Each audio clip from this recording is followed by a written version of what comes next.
ফরিদগঞ্জ উপজেলা বিএনপির আহ্বায়ক আলহাজ এম এ হান্নান মানব কল্যাণ ট্রাস্টের উদ্যোগে শীতার্তদের মাঝে শীতবস্ত্র বিতরণ করা হয়েছে। সোমবার বিকেলে ইউনিয়নের সাহেবগঞ্জ উচ্চ বিদ্যালয় মাঠে এসব শীতবস্ত্র বিতরণ করা হয়। অনুষ্ঠানে প্রধান অতিথি হিসেবে বক্তব্য রাখেন উপজেলা বিএনপির যুগ্ম আহ্বায়ক আব্দুল খালেক পাটোয়ারি। ১৬ নং রূপসা দক্ষিণ ইউনিয়ন বিএনপির সভাপতি জসিম উদ্দিনের সভাপতিত্বে ও সিনিয়র যুগ্ম সাধারণ সম্পাদক কাউসার আহমেদের সঞ্চালনায় এতে বিশেষ অতিথি হিসেবে বক্তব্য রাখেন ফরিদগঞ্জ উপজেলা বিএনপির যুগ্ম আহ্বায়ক মাসুদুর রহমান ব্যাপারী, রূপসা দক্ষিণ ইউনিয়ন বিএনপির সাধারণ সম্পাদক মাসুদুর রহমান খান সহ অন্যান্যরা।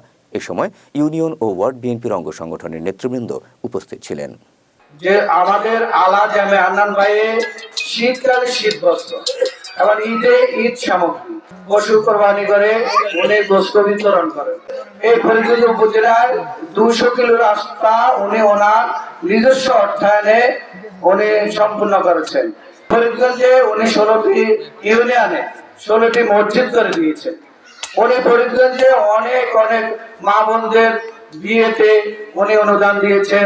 ফরিদগঞ্জে অনেক ভাইদেরকে চাকরি দিয়েছে ওনার মার্কেটাইজ ব্যাংকে। আপনারা মনে রাখবেন, উনি যতদিন বেঁচে আছে উনি ততদিনে আপনাদের মাঝে আসবেন এবং উনি আপনাদের সহযোগিতা করবেন।